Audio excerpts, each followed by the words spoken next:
de tornados a brisas y otros vientos de montaña. Y tornados, vamos a hablar de tornados estando en Mendoza. Y bueno, sí, parece un poco medio loco hablar de tornados en Mendoza, porque, bueno, ¿cuándo se forma un tornado en Mendoza? Parece como que nunca, bueno. Pero el año pasado ocurrió un fenómeno que vemos ahí en esa fotografía, ahí chiquitito, pero después vamos a hablar bien de él. Sumamente particular, muy particular.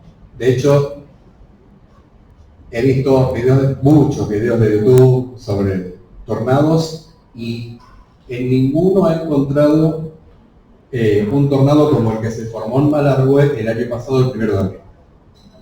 Es ese que está ahí. Tiene particularidades muy especiales que después las vamos a ver. Entonces, bueno, ¿hay tornados en Mendoza? Sí, hay tornados en Mendoza, no son muy frecuentes, no estamos en la zona, en el punto caliente de tornados de nuestro país para nada, pero sí hay. Y este tornado llamó mucho la atención. No encontré, googleando, digamos, en internet, alguno que se le parezca, digamos. Bueno, ya después lo vamos a ver bien. También vamos a hablar de ondas de montaña, porque estamos en la montaña, la interacción entre el viento y la montaña nos da ondas que vamos a ver, son bastante curiosas e interesantes. Por supuesto, en Mendoza no puede faltar el viento sonda, si vamos a hablar de vientos, y aparte es uno de nuestros principales temas de investigación en el grupo, y entonces Fede les va a hacer un buen raconto de lo que él investiga y de lo que se sabe del viento sonda. Y vamos a terminar con brisas de valle, ¿sabes? Como una curiosidad, bueno, digamos una buena interacción entre lo que es circulación de vientos y la montaña. Entonces, bueno, empecemos con el tema de los tornados. Un tornado es una columna de aire que gira rápidamente en torno a un eje vertical, ¿sí? Entre la superficie del suelo y la base de una nube cúmulo,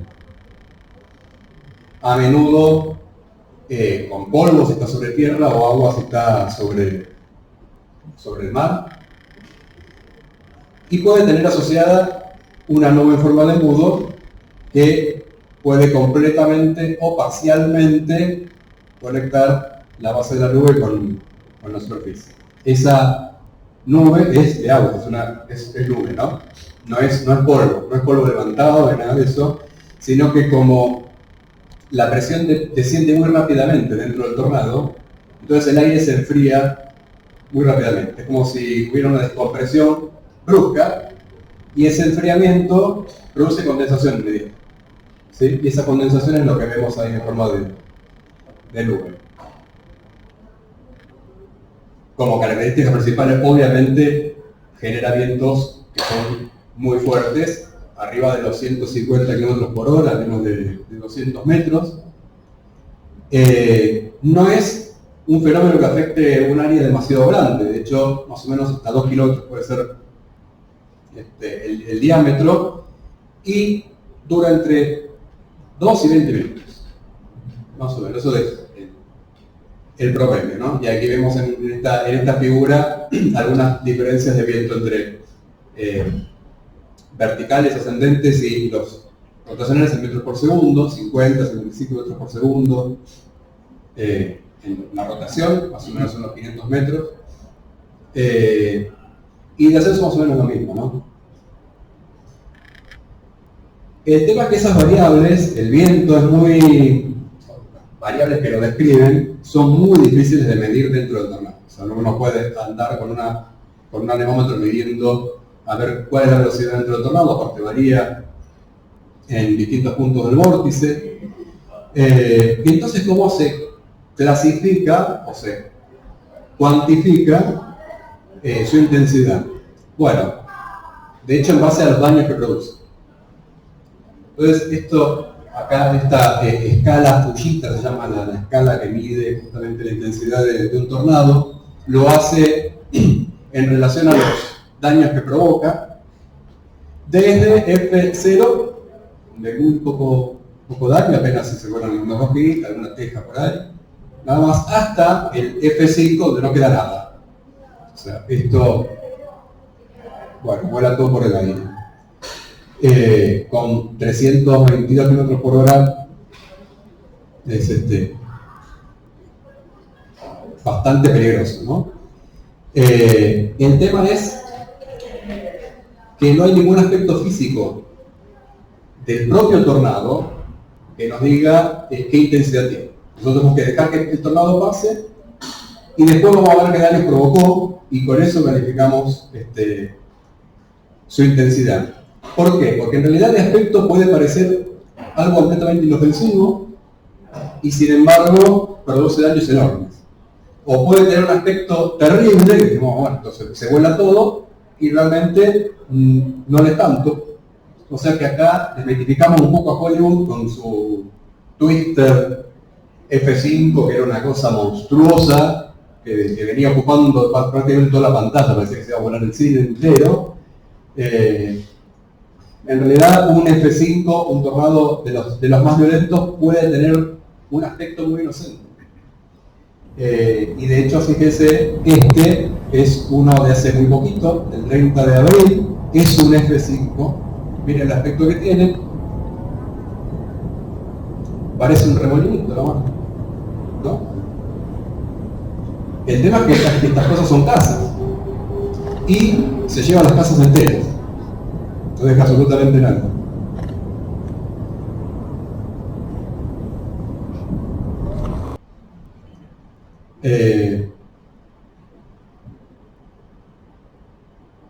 Por supuesto que la intensidad del tornado no es desde que empieza hasta que termina la misma. El tornado va intensificándose, decayendo por momentos, quizá se desarman y vuelven a formarse de nuevo como otro vórtice. De hecho, fíjense, este también es del mismo grupo de tornados de esa fecha. Aquí desaparece, o aparentemente desaparece, pero sigue el vórtice, sigue, y se vuelve a formar. Y se vuelve a formar con más intensidad que con la que traía antes.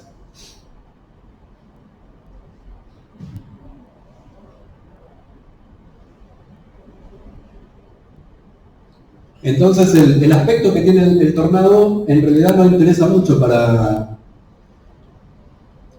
definir su intensidad, sino los daños que provoca. Esto es un acercamiento, ahí cuando se produce la máxima intensidad.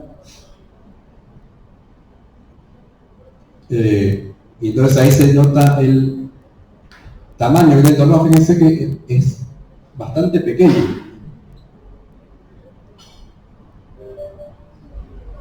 Acá pasa justo una calle y entonces al llevarse puestos los cables se producen esos cortos, ¿no?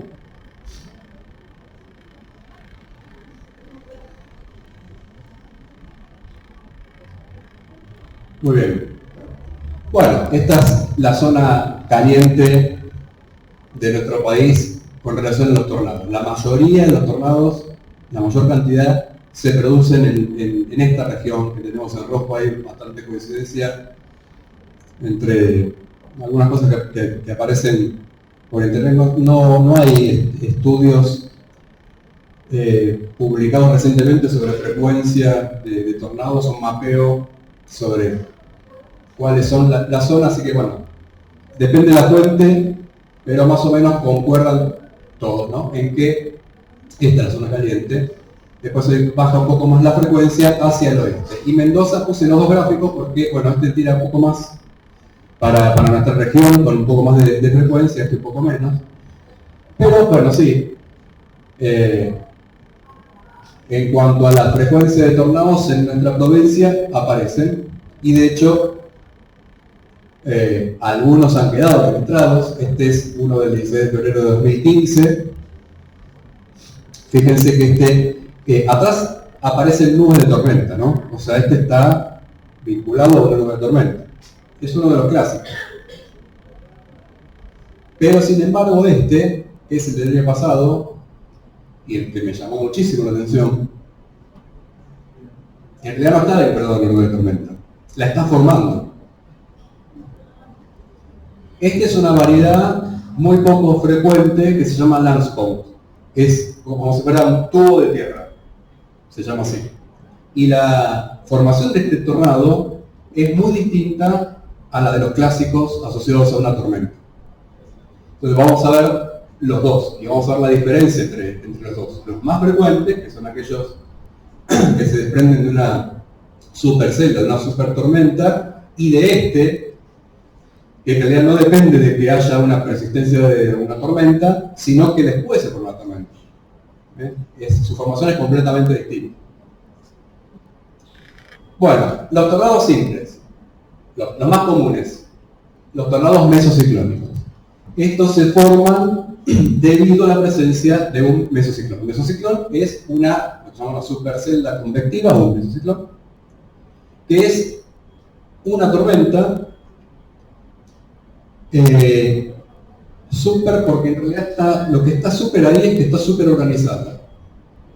Y aparte de eso, puede descargar o convertir mucha más energía que las tormentas más comunes. ¿Bien?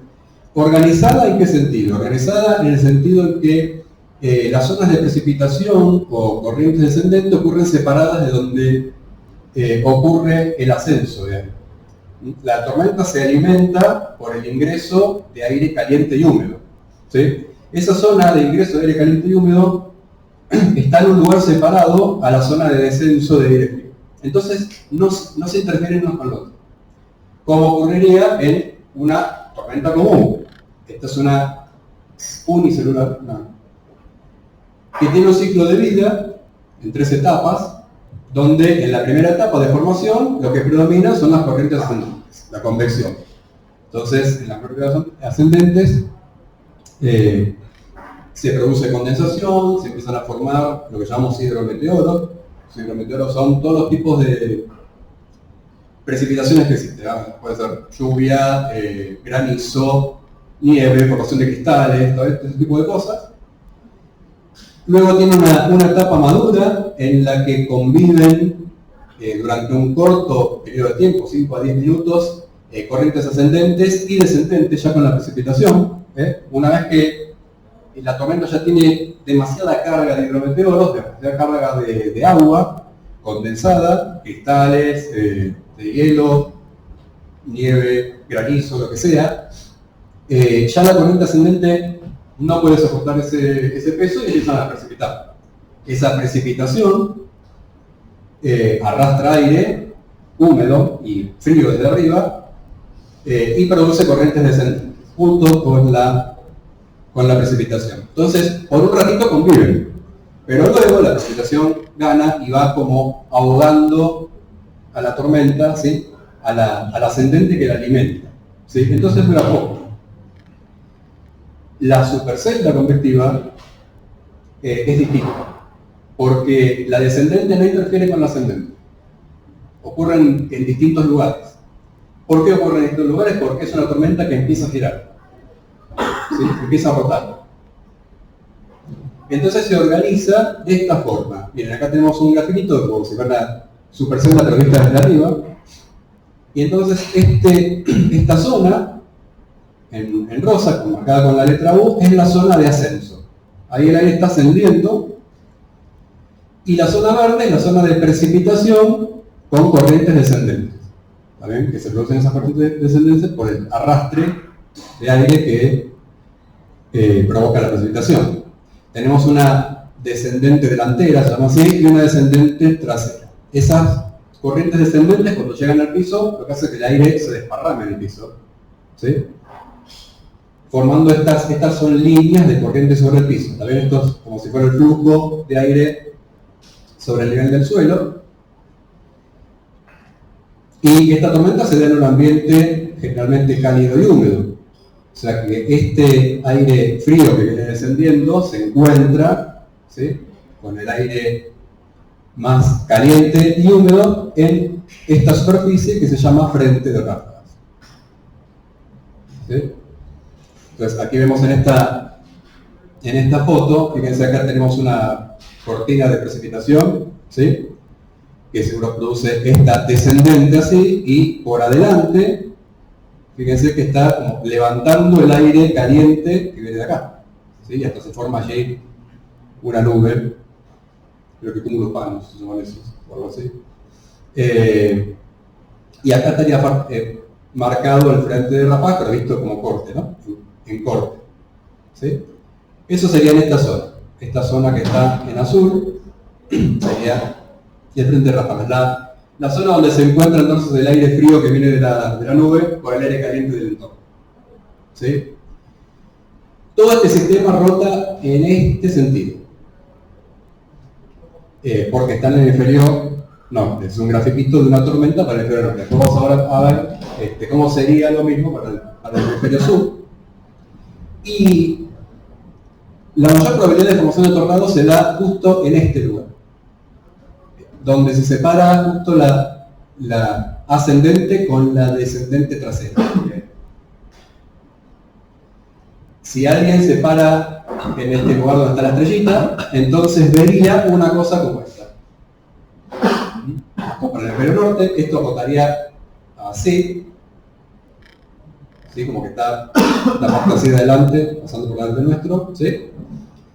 Y acá vemos esta nube, estaría marcando donde está la ascendente. Para el lado derecho veríamos la descendente delantera con esta precipitación. Atrás del ascendente aparece, atrás de esta descendente, del ascendente aparece esta descendente trasera, que sería esta, ¿sí? Vemos primero el ascendente y atrás, ¿sí?, con esta cortina de precipitación, y ahí el tornado, ¿no? Bueno, pero ¿cómo se las arregla la nube esta para empezar a rotar? ¿Por qué rota? ¿Por qué hay nubes que rotan y otras que no? Bueno, eso tiene que ver con el entorno. ¿Cómo es la circulación en el entorno? ¿En qué entorno atmosférico se produce? Si nosotros tenemos un entorno con vientos que van aumentando con la altura, entonces se produce lo que llamamos una cortante de viento, ¿sí? Supongamos que este es, digamos, el viento en un nivel bajo, y a medida que vamos ascendiendo, el viento va aumentando su intensidad. Incluso puede ir rotando, pero la rotación produce otra cosa. Supongamos que van todos por el mismo lado, ¿sí?, pero aumentando con la altura. Entonces, si tenemos esa cortante, ese campo de viento produce una característica matemática de los campos de viento, que es la vorticidad. La vorticidad mide, de cierta forma, la tendencia a que el campo de vientos produzca una rotación, ¿sí?, que produzca rotación. Si nosotros pusiéramos un lápiz en ese campo de viento, rotaría de esta forma, ¿sí? Bueno, esto se llama un tubo de vórtice, ¿sí? Ese tubo de vórtice, en ese ambiente, va a interactuar con una corriente ascendente, que puede iniciarse, por ejemplo, por un calentamiento diferencial del suelo, ¿no? Una zona del suelo que está más caliente, produce que el aire se aliviane, ¿no?, y empiece a producir convección, como si fuera un globo de aire caliente, ¿sí? Y entonces, cuando interactúan los tubos de vórtice formados por la cortante de viento con ese ascendente, ¿qué pasa? La vorticidad que teníamos antes de eje horizontal, ahora pasa a ser de eje vertical. Y la rotación, que antes era en plano con eje horizontal, ahora pasa a ser en plano con eje vertical, ¿sí? Empieza a rotar verticalmente, con eje vertical. Entonces, si el ascendente empieza a rotar así, bueno, toda la tormenta empieza a rotar. El tema es que el tornado es una zona de vorticidad vertical, pero que llega al suelo. ¿Sí? La secuencia sería esta. Tengo un ambiente con tubos de vórtice, generados por la cortante de viento. ¿Sí? Esos tubos de vórtice interactúan con un ascendente, porque acá, por ejemplo, hay una zona del suelo más caliente, entonces se produce convección, entonces los tubos de vórtice empiezan a inclinar. ¿Sí? Se produce vorticidad vertical. Bien, ya tengo la vorticidad vertical que necesito para el tornado. Pero, a medida que los tubos interactúan con el ascendente, se van separando del piso, van levantándose. Entonces, ¿qué hace? Que vuelvan a bajar, ¿sí? Y producir vorticidad vertical en el suelo. Bueno, la interacción con la descendente. Cuando la nube produce la descendente, ahí puede hacer que el tubo de vórtice llegue al suelo. Y si se estrecha, se produce el tornado. Todo ese mecanismo, visto en forma tridimensional, sería una cosa así. Acá tenemos el ascendente, ¿sí? Esta es la circulación del entorno, ¿no? A 9 kilómetros y a 4 kilómetros. Acá tenemos la descendente delantera, entonces es una zona de precipitación con aire que va descendiendo, se forma el frente de ráfagas este. ¿Sí? Y aquí empieza a aparecer la descendente trasera, que cuando llega al suelo forma la otra rama del frente de ráfagas. Bien, la interacción con esa descendente trasera es la que puede darnos el tornado. Y todo el frente de ráfagas es una zona propicia para la formación de tornados, como muestra esta figura. Fíjense, todos estos tornados, que parecen todos hermanitos, agarritos de la mano, están todos sobre el frente de ráfagas formados.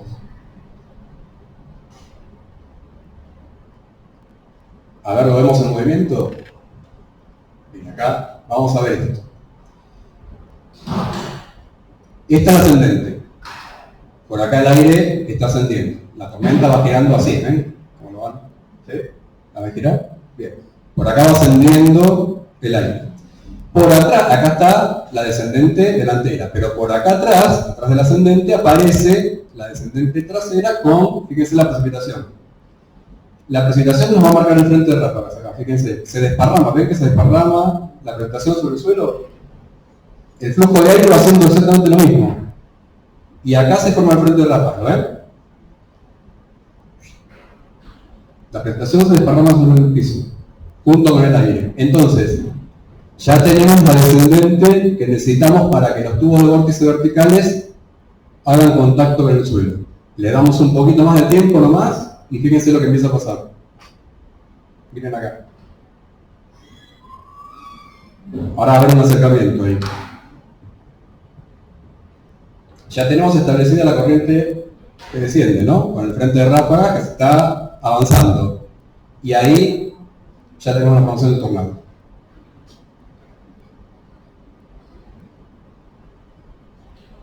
El tornado está conectado con la parte que separa la ascendente con la descendente y, por supuesto, más en superficie, interactúa con el frente de ráfagas.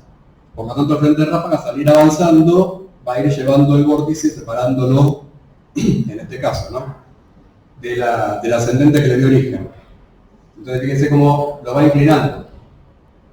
¿Sí? El frente de ráfagas va avanzando para acá, para este lado.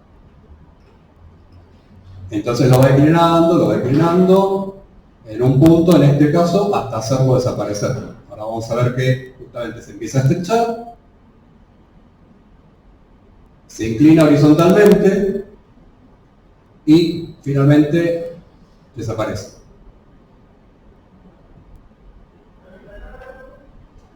No me canso de ver este video. Y cada vez que lo veo le descubro cosas nuevas, que ahora no estoy diciendo, pero...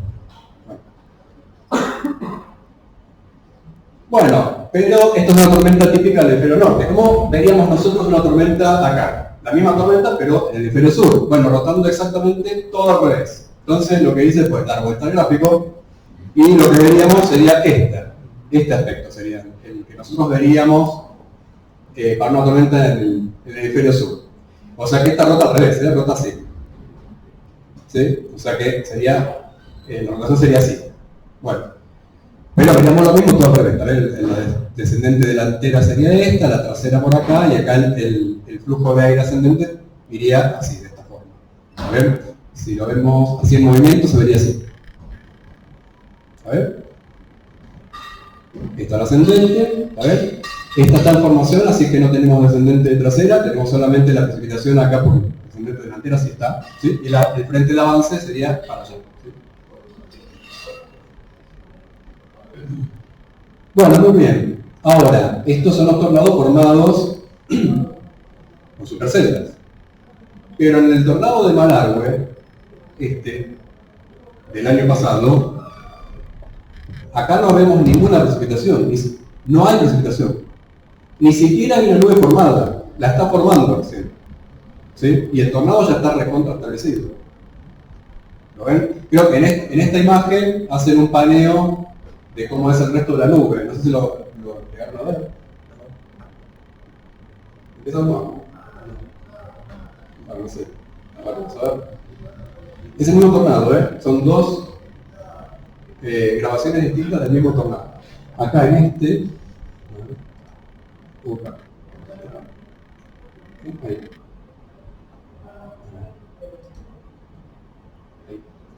Es hacer un paneo,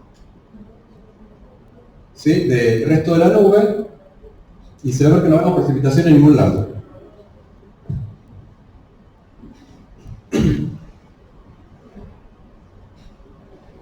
Tenemos varias grabaciones de porque afortunadamente muchas personas lo han... ¿Ven que no? ¿Ven que no hay precipitación? Lo han filmado, pero no tenemos visión de todo el entorno. Lo que necesitaríamos, pero bueno. Pasa que tenemos estas imágenes. Podríamos no haber pedido nada. Bueno, entonces, ¿cómo se produce Si se produce el tornado antes que la tormenta. Y hasta ahora habíamos dicho que necesitamos la tormenta para que la tormenta produzca el tornado. Bueno, la formación de estos es completamente distinta. La rotación vertical, en la anterior, lo teníamos primero era horizontal, provocada por una constante de viento, y después, de dirección con ascendente, hacía que se levantara, se inclinara y teníamos rotación vertical. Para la formación de estos, ya tenemos que tener rotación vertical. Entonces, ¿qué es lo que pasa? La rotación vertical que necesitamos para esto se produce debido a la interacción entre dos masas de aire. O sea, tenemos una cortante, pero horizontal. ¿Sí? Supóngase dos masas de aire que, por ejemplo, tienen velocidades distintas. Por ejemplo, en este experimento de laboratorio tenemos dos fluidos, uno marcado en negro y el otro en blanco, con velocidades distintas. Entonces, en la superficie de separación de ellos se produce vorticidad, ¿sí?, que eventualmente en el largo del tiempo puede desestabilizarse. Pero esa vorticidad ya es de eje vertical. ¿Sí? Se vería una cosa así. Fíjense, acá tenemos en el inicio dos masas de aire, una circulando en este sentido, otra en este sentido, se fueron 90 grados cada una, y en la superficie que las separa, entonces se producen vórtices, ¿sí?, de eje vertical. Ya tenemos la vorticidad vertical. Lo único que falta es que por calentamiento del suelo en ciertas partes, esos vórtices verticales se junten, converjan, se estrechen y formen eventualmente el tornado. Es lo que seguramente pasó en Malargüe. En el llano, una masa de aire con una velocidad y quizás descendiendo a la montaña, o vaya a saber cómo, justo pasaba, miré la capa sinóptica de ese día y hay una baja ahí pasando que se tira bastante y hay vientos cruzados. ¿Saben? Necesitamos vientos cruzados. Eso es lo que se requiere. El esquema sería más o menos así. Entonces, tenemos ya la vorticidad vertical, por estas dos masas de aire que interactúan. Por una zona de calentamiento se produce un ascendente, convergen entonces los tubos de vórtice verticales y, al estrecharse, producen el tornado. Del tornado luego surge la nube. Y es lo que pasó exactamente en Malargüe. Después del tornado se generó esta tormenta.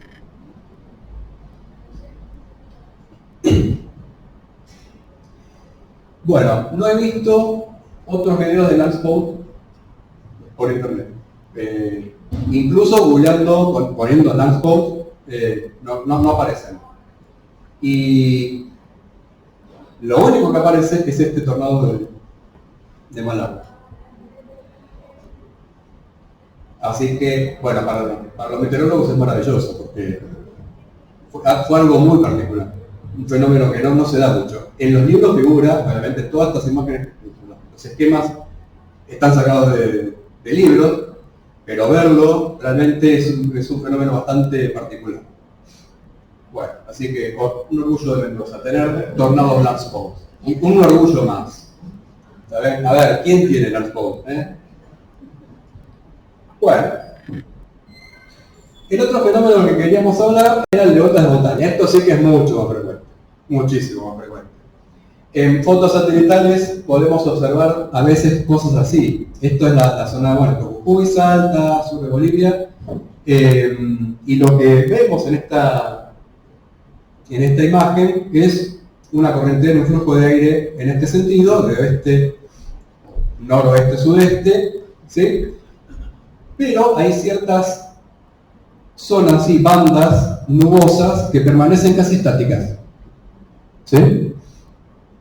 Y encima están, fíjense, separadas casi equiespaciadas una con la otra, ¿sí? Casi la misma distancia entre ellas. ¿Sabes? ¿Lo ven, no? A ver, vamos para atrás, miren. En la animación se ve bien, ¿no? A pesar de que el aire circula, las nubes parecen estar quietas ahí, sin moverse, separaditas unas con otras, muy parejitas. Bien, esa nubosidad se produce debido a ondas a raíz de la interacción entre el flujo de aire y la montaña. ¿Qué es una onda de montaña? Un movimiento ondulatorio de aire atmosférico que se forma a sotavento de un cerro, de un cordón montañoso debido al flujo que lo atraviesa, ¿sí? Flujo de aire que lo atraviesa. Y entonces, en las zonas donde el aire se eleva por la onda, ahí puede haber condensación y formarse una nubecita. Podemos tener varios tipos de nubes, y la onda puede propagarse bastante lejos de la cordillera. Fíjense acá, en este ejemplo, miren hasta dónde llegan. Hasta la costa. Se forman en la cordillera, pero llegan hasta la costa. Podemos tener varias nubes, tipos de nubes asociados a las ondas de montaña. Esta, como esta que vimos recién así, nubes de rotor. Podemos tener estas lenticulares, que ya vamos a ver, los cirros y rostratos un poco más elevados, en 3 niveles, tenemos nubes distintas. Aquí se ven algunas de ellas. A ver si, ahí, ahí. Las nubes de rotor, estos son los cirros, que se ponen en un nivel un poquito más superior, ¿sí? Después acá nubes de estancamiento, serían estas acá. Así se vería, por ejemplo, desde el aire, un ejemplo muy bonito de nube rotor, de que están bien equiespaciadas y casi una liñita ahí perfecta forma, ¿no? Muy parejitas. Y pueden tener cualquier longitud, pueden estar muy separadas entre sí o pueden estar un poquito más juntas. Fíjense en estas, es una ondita de gravedad bastante, o sea, con nubes más juntitas, menor longitud de onda. Y si interactúan encima con una cortante de viento, o sea que el viento en la altura va creciendo mucho con la altura, hasta pueden dar rotaciones de eje horizontal también, ¿sí? Como en este caso. Y las lenticulares que a veces vemos en Mendoza, fíjense en este video de este cerro plató amesetado en Sudáfrica. Lo que va a pasar a sotavento del cerro, aquí, en esta zona de acá, que se forma un espectacular lenticular. Y si vemos las horas, está casi todo el día ahí metido, ¿no? ¿Lo ven? El flujo pasa, la nube queda ahí, ¿sí? Está pasando el flujo por la nube también. Bueno, además vemos otras nubes que no vamos a hablar. Este es simplemente para que veamos el lenticular ahí. La presencia de un lenticular acá en cordillera nos dice hay sonda en altura. ¿Sí? Bueno, ¿y cómo explicamos la formación de estas ondas? Bueno, como cualquier onda, a ver. Y para ejemplo, el caso más simple que tenemos, analizando un resorte. ¿Sí? Supongamos un sistema que es una masita unida a un resorte. ¿Sí? Si lo apartamos de su posición de equilibrio, que sería esta, donde el resorte está en su longitud natural, si lo aportamos hacia arriba, al resorte comprimido, el resorte va a empujar hacia abajo, va a hacer una fuerza, ¿sí?, en este sentido. Si lo empujamos hacia abajo, el resorte va a hacer una fuerza hacia arriba. Cuestión entonces que cuando el sistema está por arriba de su posición de equilibrio, primero entonces la fuerza, como es hacia abajo, lo va a frenar y luego lo va a acelerar hacia abajo. Cuando llega a la posición de equilibrio ya no tenemos fuerza, pero tenemos una velocidad hacia abajo, así que va a seguir. ¿Sí? Pero al seguir hacia abajo, ahora el resorte hace fuerza para arriba. ¿Sí? Así que primero lo frena y después lo impulsa de nuevo para arriba. Y así volvemos en un ciclo. Lo que entonces determina que se forme la onda es esta fuerza que hace el resorte, que se llama la fuerza restauradora, que siempre trata de llevar al sistema a su posición de equilibrio. ¿Sí? Ahora, ¿cuál es la fuerza restauradora que tenemos en la atmósfera? Por lo cual se forman este tipo de ondas. Y a ver, pensemos un poquito lo que le pasaría al aire si yo lo elevo, o una pequeña porción de aire, si yo la elevo o la bajo. Vamos a suponer que tenemos una pequeña masa de aire, una burbuja de aire, que le pedimos dos cosas. Que primero, que su presión se ajuste siempre a la presión del entorno. Como si fuera un globo acá, que se ajusta siempre a la presión del entorno. Pero que no interactúe intercambiando calor con el entorno. O sea, que no lo dejamos intercambiar calor con el entorno. ¿Sí? Entonces, bueno, como en este ejemplo, si nosotros elevamos la burbuja de aire, se produce una descompresión, porque la presión arriba es menor, y entonces se enfría. ¿Sí? Supongamos que se enfría a 5 grados. Si lo bajamos, si lo hacemos descender, lo que pasa es al revés, se comprime, porque abajo hay presiones mayores. Entonces la compresión produce que se caliente, su temperatura empieza a elevarse. Si resulta que la temperatura en el entorno varía de la misma forma, entonces no se produce ninguna fuerza de empuje, porque la temperatura de la burbuja siempre es la misma que la de afuera. Pero ¿qué pasa ahora si la temperatura afuera varía distinto? Supongamos que la variación entre nivel y nivel, ¿sí?, el decaimiento de temperatura con la altura, afuera es mayor que para la burbuja. Para la burbuja sigue siendo la misma, ¿no? Fíjense, de nivel y nivel varía 10 grados. ¿Sí? Pero lo que pasa es que de fuera varía 15. Bueno, cuando yo elevo la burbuja, la temperatura afuera bajó más rápido. Así que la burbuja acá va a estar caliente. Como está caliente, tiende a seguir subiendo. Tiende a flotar como un globo de aire caliente. Si, por contrario, lo hago descender, entonces la burbuja se va a calentar, pero el aire afuera se calienta más rápido. ¿Sí? Entonces va a estar más fría. Como está más fría, tiende a bajar. ¿Sí? En este caso se producen fuerzas, una fuerza de empuje hidrostático, que va en el mismo sentido que el desplazamiento. En ese caso decimos que la atmósfera está inestable. O sea, con este gradiente de temperatura en el entorno, gradiente de temperatura quiero decir la variación de la temperatura con la altura, ¿no? Cuando es muy fuerte, entonces la atmósfera tiende a estar inestable. Porque si apartamos el sistema de su equilibrio, entonces se produce una fuerza que lo desequilibra aún más. Por supuesto que en caso contrario, ¿cuál sería? Ahora que varíe poco. ¿Qué pasa si la temperatura en el entorno varía poco? O sea, que tengo un gradiente menor, más chico. Bueno, entonces cuando elevo, acá está en equilibrio, 15 grados, cuando elevo la burbuja, el aire afuera varió su temperatura, pero menos. O sea que la burbuja ahora está más fría que el entorno, tiende a bajar.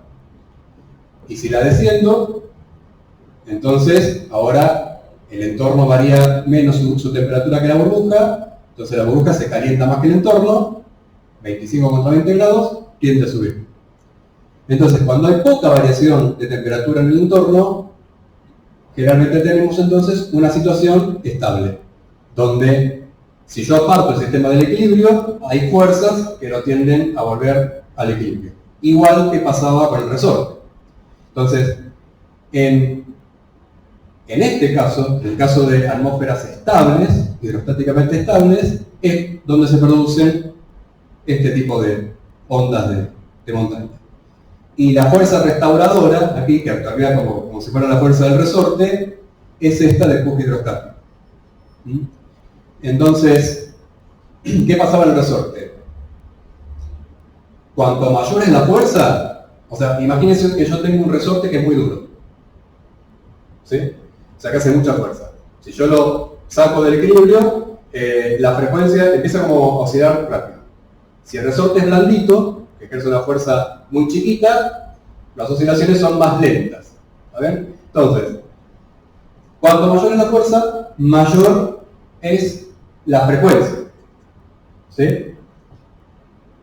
Y si la frecuencia es muy rápida, si yo atrás, por ejemplo, si esto lo agarro y lo pinto de negro, ¿no? Pinto la masita esta de negro y le hago correr atrás una cinta de papel. ¿Sí? A medida que oscila la masa, va a ir dibujando una onda. ¿Sí? Si la masa oscila con una frecuencia muy rápida, la onda va a ser cortita. La longitud de onda es corta. ¿Está bien? Pero la longitud de onda no depende solamente de la oscilación, también depende de cómo yo muevo el papel por atrás. Si lo muevo más rápido, tiendo a una onda más larga. ¿Está bien? Entonces, en definitiva, la longitud de la onda, que es la separación entre cresta y cresta, va a ser proporcional a la velocidad del papel que vaya por atrás. ¿Sí? O sea, cuanto más rápido lo muevo, más larga la onda, pero inversamente proporcional a la frecuencia. Cuanto mayor es la frecuencia, más cortita la onda. Bueno, en la atmósfera pasa lo mismo, ¿sí? Pero ahora la velocidad del papel acá sería la velocidad horizontal del viento. ¿Sí? Cuanto mayor es el viento, estas ondas van a ser más largas. Las nubes van a estar más separadas. ¿Sí? Y es inversamente proporcional a la frecuencia, o sea que cuanto mayor es la frecuencia, más cortitas. Tienden a juntarse. A ver. Y esa frecuencia depende, acá dependía de la fuerza, bueno, acá también depende de la fuerza de empuje. Cuando mayor es la fuerza de empuje, o sea, aire más estable, produciría ondas más cortas. ¿Sí? Y entonces, a ver, volvamos a esta figura. Y si ustedes se fijan bien acá, bueno, acá tenemos ondas con una cierta longitud. Pero en la parte del llano, a ver si lo volvamos por atrás, ahí lo vamos a ver. ¿Ven que hay onditas con otra longitud? Creo que lo puedo cortar así. Vamos a ver. Ahí. ¿Ven? Ahí. ¿Ven que se forman onditas mucho más cortitas? Eso entonces lo que quiere decir es que el aire en el llano está más estable que el aire en la montaña. Porque la velocidad es la misma, la velocidad horizontal es igual. Pero acá las ondas son más cortas. Entonces acá tenemos aire más estable que acá. Todo eso lo sabemos de una